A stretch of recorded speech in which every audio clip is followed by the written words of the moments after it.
मुलाकात कल फैसला संभव। और कर्नाटक में कांग्रेस की बम्पर जीत के बावजूद अभी तक मुख्यमंत्री को लेकर पेच फंसा हुआ है। तीनों पर्यवेक्षकों ने अपनी रिपोर्ट मल्लिकार्जुन खड़गे को सौंप दी है। इसके बाद भी मुख्यमंत्री के नाम का ऐलान नहीं हो पा रहा है। मुख्यमंत्री का नाम तय करने के लिए दिल्ली में खड़गे के घर पर बैठकों का सिलसिला चल रहा है। आज मुख्यमंत्री के मामले पर राहुल गांधी ने भी खड़गे से मुलाकात की थी। मुख्यमंत्री पद के दोनों दावेदार सिद्धरमैया और डीके शिव कुमार दिल्ली में ही मौजूद है। डीके शिव कुमार ने खड़गे से उनके घर पर मुलाकात की। इसके बाद सिद्धरमैया खड़गे से मुलाकात कर सकते हैं। और मुख्यमंत्री पद के दावेदार डीके शिव कुमार ने कहा है कि मुख्यमंत्री पद को लेकर कांग्रेस हाईकमान जो भी फैसला करेगा वो उन्हें मंजूर होगा। Any formula discuss sir? No formula, one line formula, leaving all our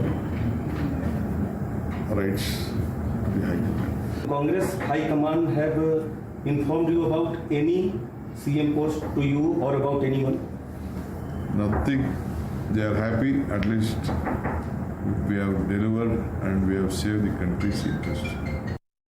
Karnataka में कांग्रेस की जीत ने विपक्षी दलों में नई ऊर्जा भर दी है। एक बार फिर से विपक्षी एकता को लेकर चर्चा बढ़ रही है। विपक्षी दल कांग्रेस को जीत की बधाई के साथ 2024 के लिए अपना फॉर्मूला भी बता रहे हैं। पश्चिम बंगाल की मुख्यमंत्री ममता बनर्जी ने कांग्रेस को लेकर बड़ा बयान दिया है। उन्होंने कहा कि जिन राज्यों में कांग्रेस मजबूत है वो वहां कांग्रेस का समर्थन करेंगी, लेकिन कांग्रेस को भी बंगाल में टीएमसी से लड़ना बंद करना होगा। The strong party must be given priority, and wherever is the Congress strong, in their respective 200 seat or something, what we have already calculated, let them fight. We will give support. No, nothing is wrong, but they have to see that they have to support the other political party also. I am giving you the support in Karnataka, but you are fighting against me every day. It should not be the policy. It is for everybody. If you want to get some good things, then you have to sacrifice yourself also in some area. Samajwadi party के अध्यक्ष अखिलेश यादव ने भी ममता वाला formula बता दिया। उनका कहना है कि जो जहां मजबूत हो वहां वो लड़ेगा। आदरणीय नीतीश कुमार जी, आदरणीय ममता बनर्जी जी, केसीआर साहब और बहुत सारे दल इसी कोशिश में हैं कि कोई रास्ता निकले और जो दल जहां मजबूत है उस दल के नेतृत्व में चुनाव लड़ा जाएगा। कांग्रेस के सांसद अधीर रंजन चौधरी को ममता का फॉर्मूला पसंद नहीं आया। उन्होंने पलटवार करते हुए कहा कि बंगाल में ही क्यों, जहां जरूरत पड़ेगी वो वहां टीएमसी के खिलाफ लड़ेंगे। अधीर रंजन चौधरी ने कहा कि कर्नाटक चुनाव से पहले ममता बनर्जी ने कभी नहीं कहा कि बीजेपी को हराने के लिए कांग्रेस को वोट दो। आज ये कांग्रेस पार्टी की जीत हुई है। ममता बनर्जी को लगते हैं कि अभी कांग्रेस पार्टी के साथ किसी हालत में समझौता के बिना वो चल नहीं पाएगी। कर्नाटक के चुनाव के पहले कभी आप लोग ये सुना है कि ममता बनर्जी कह रही है कि कांग्रेस पार्टी को वोट दो, क्योंकि कर्नाटक में बीजेपी को हराने के लिए कांग्रेस को वोट देना जरूरी है? कभी कही होगी, सुने आपने? विपक्षी एकता की चर्चा पर बीजेपी ने विपक्षी दलों पर कटाक्ष किया है। बीजेपी का कहना है कि विपक्षी गठबंधन नहीं बन पाएगा। 2024 में नरेंद्र मोदी ही प्रधानमंत्री बनेंगे। ये राजनीतिक दल जिनके अधिकतर नेता भ्रष्टाचार में डूबे हुए, घिरे हुए हैं, उन्होंने पहले भी महागठबंधन बनाने का काम किया था, लेकिन कहीं काम नहीं आया। लोगों ने उनको नकारा है, उनके भ्रष्टाचार के चलते, उनकी नीतियों के चलते। न इनका नेता है, न नीति है, न नीयत है। तो जब एक प्लेटफॉर्म पर भी सब आकर इकट्ठे होते हैं, तब भी म्यूजिकल चेयर की तरह सब प्रधानमंत्री की कुर्सी की ओर नजर रखते हैं, लेकिन मिलती किसी को नहीं है। विपक्षी एकता का क्या होगा फॉर्मूला? आज आवाज अड्डा में इसी पर करेंगे बड़ी चर्चा, शाम 7:57 पर।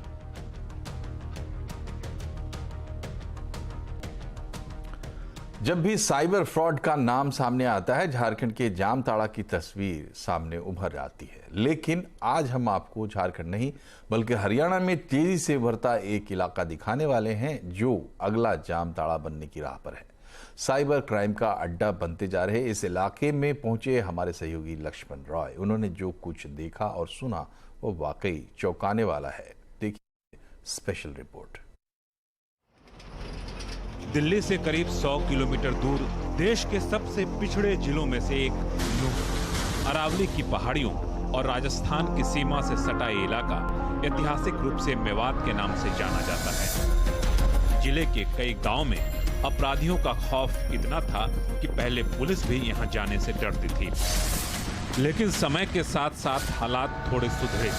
इन सुधरते हालात के बीच अपराध का तरीका भी बदलने लगा। इसकी मिसाल है जिला मुख्यालय से करीब 50 किलोमीटर दूर राजस्थान बॉर्डर पर बसा ये गांव जयवंत। गांव में जब हम पहुंचे तो वहां की आबोहवा देखकर कोई इस बात का अंदाजा नहीं लगा सकता कि देश के सबसे बड़े साइबर क्राइम का अड्डा बनता जा रहा है। हर एक घर को छोड़कर एक घर में ऐसे लोग हैं और सभी को पता था, लेकिन हर एक घर छोड़ के दूसरे घर में है तो इसकी जानकारी पुलिस को कोई देता नहीं था। हाँ, पुलिस को देते नहीं थे लोग, कुछ पुलिस को पता थी लेकिन उन लोगों पर कार्रवाई होती थी, लेकिन उस तरीके से होती थी कि 10-15 पुलिस वाले आते थे। वो गांव में इतना बड़ा गांव है तो वो क्रिमिनल सारे लोग इकट्ठा होकर पुलिस को ही परेशान करते थे। तो यहाँ पे जो लोग इसमें लिप्त थे उनका रहन सहन कैसा था? जमीन ले रहे हैं, प्लॉटिंग ले रहे हैं, प्लॉट वगैरह ले रहे हैं, तो ऐसा कुछ करते हैं। पिछले करीब 2 साल से कश्मीर से कन्याकुमारी तक साइबर फ्रॉड के करीब 28,000 मामलों के तार इस इलाके से जुड़े हुए हैं, जिसमें आम लोगों के करीब 100 करोड़ रुपए ठगे जा चुके हैं। अभी ये इलाका दूसरा जमताड़ा बनने के सफर पर बढ़ ही रहा था कि बतौर पुलिस अधीक्षक इस जिले की कानून व्यवस्था की कमान संभाली 2017 बैच के आईपीएस वरुण सिंघला ने। ऑनलाइन फ्रॉड की बढ़ती शिकायतें जब इनके सामने आईं, तो आईआईटी कानपुर से ग्रेजुएट वरुण सिंघला के लिए इसे सुलझाना बहुत मुश्किल नहीं था। NCRP national cyber crime reporting portal था, तो उससे जो डेटाबेस हमें मिल रहा था तो उससे हमें एक आइडिया लग रहा था कि हमारे एरिया से भी कॉल्स जा रहे हैं। We had tried to raid those houses जहाँ पर हमें क्रिमिनल्स थे, ये लोग क्रिमिनल्स रिसाइड कर रहे थे, इनके हाइडआउट्स थे, और इनसे हमने भारी मात्रा में फेक डॉक्यूमेंट्स रिकवर किए हैं और उन पे वो केस दर्ज करके अब उनके केसेस को बैक ट्रेस कर रहे हैं कि उन्होंने किस किस क्या ठगी की। तो किस तरह के डॉक्यूमेंट हैं जो उनके हाथ से मिले? देखिए, हमें एटीएम कार्ड्स मिले जो कि अलग अलग नामों पे थे, हमें आधार कार्ड्स मिले, हमें सिम कार्ड्स मिले, हमें मोबाइल फ़ोन्स मिले जिसमें मल्टीपल सिम्स चल चुके थे। कंप्लेंट्स के अंदर उनकी भागीदारी निकल के आई, जिसकी टोटल हमारी वैल्यू 100 करोड़ के आसपास आई। 28,000 कंप्लेंट्स दुनिया भर की जो है सॉल्व, उसके लिए उसके लिंक हमें मिल गए हैं और वो संबंधित जो पुलिस अधिकारी हैं उसमें कार्रवाई कर सकते हैं। एक ही दिन में 14 गांव के 320 ठिकानों पर छापेमारी में अब तक 65 लोग गिरफ्तार किए जा चुके हैं। इनसे पूछताछ में करीब 250 लोगों के नाम और सामने आए हैं, जिनकी तलाश जारी है। जब पुलिस ने इस गांव से साइबर फ्रॉड करने वाले लोगों को पकड़ा तो आप जानकर हैरान हो जाएंगे, ये लोग बहुत ज़्यादा पढ़े लिखे नहीं थे। 90% से ज़्यादा लोग ऐसे थे जो मुश्किल से 10वीं पास थे या फिर 10वीं पास भी नहीं थे। लेकिन ये 10वीं पास नहीं होने के बावजूद आपको जानकर आश्चर्य होगा कि ये अच्छे खासे पढ़े लिखे लोगों को रातों रात एक झटके में चूना लगाते थे और उनके खातों से लाखों रुपए निकाल लिया करते थे। कम पढ़े लिखे होने के बावजूद ठगी का इनका तरीका काफी शातिराना था। ऑनलाइन फ्रॉड करने के लिए ये कोई एक तरीका नहीं अपनाते थे। जो सोशल मीडिया साइट्स हैं, खासतौर पे फेसबुक, OLX, इस पर एडवर्टाइजमेंट्स, मिसलीडिंग एडवर्टाइजमेंट्स देकर आप एक मोबाइल नंबर देते हैं, उस पर अट्रैक्टिव डील देते हैं और ख़ुद को आर्मी वाला बताकर या किसी और तरीके से लोगों को झांसे में देकर अलग अलग एरिया में उस ऐड को फ्लैश करके, और विक्टिम्स खुद इनको उन नंबरों पे कॉल करते हैं और इसमें ट्रांसपोर्टेशन नाम चार्जेस के नाम पे, कुरियर चार्जेस के नाम पे ठगे जाते हैं। इसके अलावा एक सेक्सटोर्शन जो है एक अनदर जो मोडस ऑपरेंडी सामने आया, जिसमें वो लोगों को बहला फुसला कर वीडियो चैट करके उनकी मॉफ्ड इमेजेस भी या उनको प्रॉम्प्ट करके और उनकी कॉम्प्रोमाइजिंग पोजीशन में उनकी वीडियोस बनाकर और उनको ब्लैकमेल करना। इसके साथ इम्पर्सनेशन एक अलग तरीके का फ्रॉड निकल के आया, जिसमें UPI ऐप्स के ऊपर कोई भी रैंडम सीरीज़ के नंबर को सर्च करके नाम पता करके और कॉलर को फ़ोन करना और उसका कोई दूर का दोस्त रिलेटिव बनकर उसके खाते में पैसे ट्रांसफ़र करने की रिक्वेस्ट करना। जाहिर तौर पर इन तरीकों से ठगी करना इतना आसान भी नहीं था और न ही किसी एक व्यक्ति के वश की बात थी। एक गिरोह था सिर्फ बैंक खाता खुलवाने के लिए। इसके लिए सोशल मीडिया पर लुभावनी सैलरी के साथ फुल टाइम या पार्ट टाइम जॉब का झांसा देता था। जो लोग इस झांसे में आते थे उनसे सैलरी अकाउंट के नाम पर ये ऑनलाइन बैंक अकाउंट खुलवाते थे। उनका एटीएम कार्ड और पिन ठग अपने पते पर मंगा लेते थे। फिर ये गिरोह बड़ी संख्या में ऐसे बैंक अकाउंट और एटीएम को दूसरे गिरोह को बेच देते थे। अब शुरू होता था दूसरे गिरोह का खेल। वो जगह जगह फोन लगाकर ऊपर बताए गए तरीके से पैसे ऐंठता और फिर उन बैंक खाते में पैसे ट्रांसफर करवाता जो धोखे से खुलवाए गए थे। चूंकि उनका एटीएम कार्ड इनके पास पहले से होता था, वो इससे एटीएम से पैसे निकाल लेते थे। पैसे निकालने के लिए कई बार ये जन सुविधा केंद्र का भी इस्तेमाल करते थे। ये ठग सिर्फ आपको नहीं ठगते हैं, बल्कि बैंक वालों को भी आसानी से चूना लगा देते हैं। बैंक से भी ठगी जो है एक भारी मात्रा में ये लोग कर रहे थे, जिसमें कई सारे अकाउंट्स खुलवा के उनके एटीएम्स इशू करवा के अलग अलग जगहों पे जाके एटीएम से पैसे विड्रॉ करना, विड्रॉल के दौरान मशीन को बंद कर देना, कैश निकाल लेना और फिर यह क्लेम करना कि हमारा कैश निकला नहीं है। सीसीटीवी कैमरा लगा होता है। इस चीज़ का इनको आभास होता है कि सीसीटीवी कैमरा लगा हुआ है, उसको देखते हुए ये बैंक के उस मशीन के साथ सट के और ताकि दिखे ना कि कैश निकलते वक्त वो किसी को पता ना लगे। ये सब सुनने के बाद एक सवाल आपके भी मन में उठता होगा, क्या ठगों को गिरफ्तार करना और उन पर नकेल कसना ही एक तरीका है, या फिर हम अपने सिस्टम को और दुरुस्त बनाकर भी इनसे बच सकते हैं? इनकी एक मेजर जो सोर्स ऑफ सप्लाई है जिससे ये फ्रॉड करते हैं वो बैंक अकाउंट्स हैं। Online bank accounts. अगर बैंक अकाउंट्स ना खुले तो उसके लिए जो वहाँ पर जब बैंक अकाउंट ऑनलाइन खुल रहे हैं तो उसका कारण प्रॉपर हो, उसका केवाईसी और स्ट्रिंजेंट हो, ताकि किसी को धोखे से ना खुलवाया जा सके।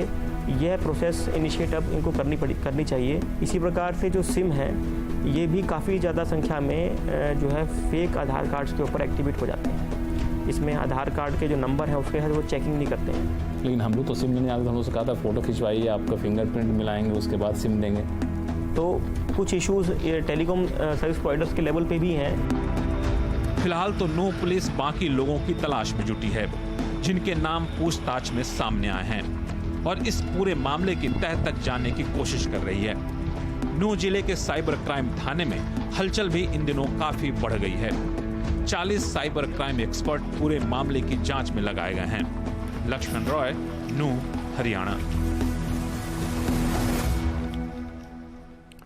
तो आप देख रहे थे साइबर फ्रॉड पर हमारी स्पेशल रिपोर्ट। यहां रुक रहे एक छोटे से ब्रेक के लिए। खबरें भी और भी है, बने रहिए हमारे साथ।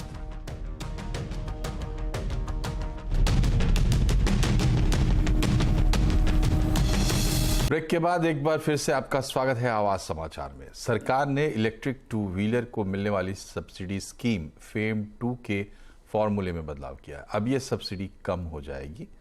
इसकी डिटेल समझते हैं रोहन सिंह से। बताएं रोहन, क्या चेंजेस हुए हैं? जी, सरकार ने इलेक्ट्रिक टू व्हीलर्स के लिए मिलने वाली स्कीम जो फेम 2 है उसमें कुछ बदलाव करने का फैसला किया है। इस वक्त हर टू व्हीलर पर 15,000 रुपए प्रति किलोवाट के हिसाब से सब्सिडी मिलती है, जिसे कम करके 10,000 रुपए प्रति किलोवाट करने का फैसला किया गया है। इसके अलावा जो मैक्सिमम आप सब्सिडी पा सकते हैं वो किसी गाड़ी की MRP का 40% तक पा सकते हैं। मसलन अगर किसी गाड़ी की कीमत 1 लाख रुपए है तो 40,000 रुपए तक की मैक्सिमम सब्सिडी दी जा सकती है, लेकिन इसे भी कम किया गया है। अब इस सब्सिडी का प्रतिशत को कम करके 15% किया गया है और 1 जून से इसे लागू होने की इसकी उम्मीद है। हालांकि जो कुल मिला के एलोकेशन है टू व्हीलर्स के लिए फेम के तहत उसे 2,000 करोड़ से बढ़ाकर 3,500 करोड़ करने का फैसला किया गया है। इससे अधिक टू व्हीलर्स तो आ पाएंगे। इसमें करीब 10 लाख टू व्हीलर फरवरी 2024 तक जो है इस सब्सिडी के अंदर लाने का लक्ष्य रखा गया है। लेकिन हर गाड़ी पे मिलने वाली जो सब्सिडी है, एक आम उपभोक्ता को मिलने वाली जो सब्सिडी है वो कम हो जाएगा। शुक्रिया रोहन। और अब बात करते हैं बाजार की। फिन निफ्टी एक्सपायरी के दिन बाजार में मुनाफा वसूली के साथ गिरावट देखने को मिली और गिरावट पर बंद हुआ बाजार। सेंसेक्स 413 अंक गिरकर 61,932 पर बंद हुआ। निफ्टी 112 अंक गिरकर 18,287 पर बंद हुआ। आज सबसे ज्यादा बिकवाली ऑटो, इंफ्रा, बैंकिंग शेयरों में रही। मेटल, FMCG, एनर्जी शेयरों पर दबाव देखने को मिला। बाकी हाल समझते हैं सुमित से। बताएं सुमित, आज लूजर्स और गेनर्स कौन रहे? देखिए, पहले इंडेक्स के टॉप गेनर्स की बात की जाए तो उसमें बीपीसीएल आज लीड कर रहा था। बीपीसीएल, कोल इंडिया, ओएनजीसी, तमाम पीएसयू नाम जो है वो सब तेजी में आपको दिखाई पड़ेंगे। बजाज फाइनेंस 1% तेजी यहां पर देखने को मिली। गिरने वाले शेयरों में टाटा मोटर्स लगातार तेजी के बाद थोड़ी सी प्रॉफिट टेकिंग। M&M करीब 2% नीचे। कोटक महिंद्रा बैंक 1.5% नीचे। अपोलो हॉस्पिटल करीब 1.5% के आसपास बिकवाली यहां बनते हुए दिखाई पड़ी। मिड कैप में ट्राइडेंट तेजी में था। एस्ट्रल नंबर्स के बाद 6%, ग्रीनवेल नॉर्टन 4.5% ऊपर और अरबिंदो फार्मा नया हाई करीब 5% की तेजी यहां पर देखने को मिली।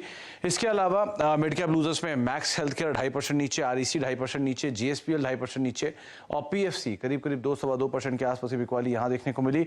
मीडिया में dish TV, network 18, NDTV, TV 18 कुछ ऐसे नाम जहां पे फ्लैट टू नेगेटिव साइड पर क्लोजिंग आते हुए दिखाई पड़ी। लेकिन मोर लेस मार्केट्स में आज बिकवाली जो थी वो फ्रंट लाइन इंडेक्स के अंदर ज्यादा देखने को मिली थी। शुक्रिया सुमित। और चौथी तिमाही में भारतीय एयरटेल के नतीजे मिले जुले रहे हैं। आय में करीब 0.5% सुधार हुआ है, वहीं मुनाफे में करीब 89% की बढ़ोतरी हुई है। इसके अलावा एबिटा और एबिटा मार्जिन में भी हल्की बढ़त देखने को मिल रही है।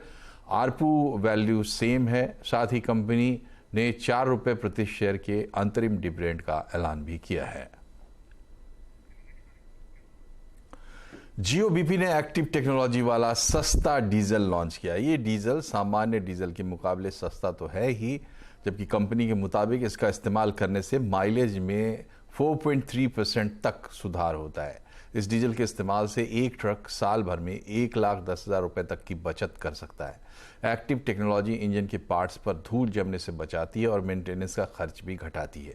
ये इंजन की शक्ति बरकरार रखने में भी मदद करती है। ये डीजल खासकर कमर्शियल व्हीकल के लिए भारतीय रोड और ड्राइविंग कंडीशंस को ध्यान में रखकर विकसित किया गया है। इस लॉन्च के साथ जियो-बीपी ने फ्यूल इंडस्ट्री में बड़े बदलावों की शुरुआत की है। इस साल मॉनसून 4 दिन की देरी से केरल पहुंचेगा। हर साल 1 जून से केरल में मॉनसून दस्तक दे देता है, लेकिन इस बार 4 दिन की देरी हो सकती है, ऐसी आशंका मौसम विभाग ने जताई है। मौसम विभाग के मुताबिक इस साल मॉनसून सामान्य रहेगा। डिटेल लेते हैं असीम मनचंदा से। बताएं असीम। देखिए, वैसे तो औसतन मानसून 1 जून तक केरल पहुंच जाता है, लेकिन इस बार मानसून के आने में देरी होगी। मौसम विभाग के मुताबिक इस बार मानसून 4 दिन की देरी से 4 जून तक केरल पहुंचेगा। हालांकि इस देरी का असर अनहोने वाली बारिश की मात्रा के ऊपर नहीं पड़ेगा। मौसम विभाग ने इस बार मानसून सामान्य रहने का अनुमान जताया है, लेकिन इस बार अल नीनो होने की भी संभावना है। अल नीनो यानी कि इस साल बारिश कम होगी, सूखा पड़ सकता है, लेकिन उसके लिए अभी वेट एंड वॉच पर मौसम विभाग है। इंडियन ओशन डाइपोल देखना पड़ेगा अल नीनो की संभावना कितनी बनती है, कितनी नहीं बनती है, इसके ऊपर फिलहाल मौसम विभाग की नजर है। खासतौर पे कि जून में भयंकर गर्मी पड़ेगी। मौसम का जो मानसून है वो काफी देरी से चल रहा है और मौसम विभाग के मुताबिक जो मानसून का दूसरा हिस्सा है अगस्त से सितंबर, उस दौरान बारिश कम होगी। तो अभी फिलहाल हमें मौसम के ऊपर वेट एंड वॉच की स्थिति रखनी पड़ेगी, किस तरह से मानसून के आसार बन रहे हैं। शुक्रिया। और बढ़ते हैं आगे। बिहार पहुंचे बागेश्वर धाम के पंडित धीरेन्द्र शास्त्री सुर्खियों में बने हुए हैं। ये सुर्खियां उनके कथा पंडाल से लेकर उनके रोड शो में जिस तरह से उनके भक्तों की भीड़ जुट रही है, इस वजह से बनी हुई है। दरअसल धीरेन्द्र शास्त्री 13 मई को बिहार पहुंचे हैं और 17 मई तक उनके कार्यक्रम यहाँ होने वाले हैं। और बिहार में बाबा की लोकप्रियता का अंदाजा आप इसी बात से लगा सकते हैं कि इतनी भीषण गर्मी में भी बाबा को सुनने और देखने के लिए लाखों की संख्या में लोग रोज जुट रहे हैं। वहीं भक्तों की इतनी भीड़ देखकर बाबा भी बहुत खुश हैं। बिहार में बाबा के इस कार्यक्रम को लेकर राजनीतिक बयानबाजियां भी चल रही हैं। बीजेपी बाबा के गुणगान कर रही है, वहीं आरजेडी के कई नेता इस कार्यक्रम का विरोध भी कर रहे हैं। इस बीच बागेश्वर धाम के पंडित धीरेन्द्र कृष्ण शास्त्री ने जो निमंत्रण भेजे उसको लेकर तेज प्रताप यादव ने जवाब दिया। तेज प्रताप यादव ने कहा है कि जो बाबा पूरे बिहार को गाली देता है, हम ऐसे बाबा को नहीं मानते। इसलिए और कोई बाबा आवा टावा आपको हम नहीं जानते हैं। आपको लगता है कि आप जिस तरीके से जो बयान दिए, अरे तो कार्यक्रम चल रहा है, तो कार्यक्रम में कितना लोग बीमार पड़ रहा है। जो आयोजक जो व्यवस्था किया है, आप देख रहे हैं कि पूरा, और जो बाबा है पूरे बिहारियों को गाली देने का काम किया है वो बाबा। आप देख रहे हैं कि किस तरीके से पूरे बिहारी को बोलता है कि पागल है। बोल रहे हैं कि बिहार नहीं, में राम बाबा राज तो- नहीं है, बिहार में राम राज नहीं है, बाबा बोल रहे हैं। बिहार में कृष्ण राज है, महागठबंधन की राज है। इधर केंद्रीय मंत्री गिरिराज सिंह ने कहा है कि धीरेन्द्र शास्त्री सनातन को जगाने के रास्ते पर हैं। देखिए, धीरेन्द्र शास्त्री जी सनातन को जगाने के लिए चले हैं और बिहार परिवर्तन की धरती है और बिहार जगेगा तो इधर जो बंगाल में ममता दीदी पाकिस्तान बनाना चाहती हैं उस पर भी असर पड़ेगा। इधर जोगी बाबा का यूपी और बीच में बिहार, फिर बंगाल में एक हवा बनेगा, सनातनमय हवा होगा। और इसी के साथ बुलेटिन में फिलहाल इतना ही, लेकिन खबरों पर अपडेट रहिए और जुड़े रहिए CNBC आवाज से ट्विटर, फेसबुक और यूट्यूब के जरिए। नमस्कार।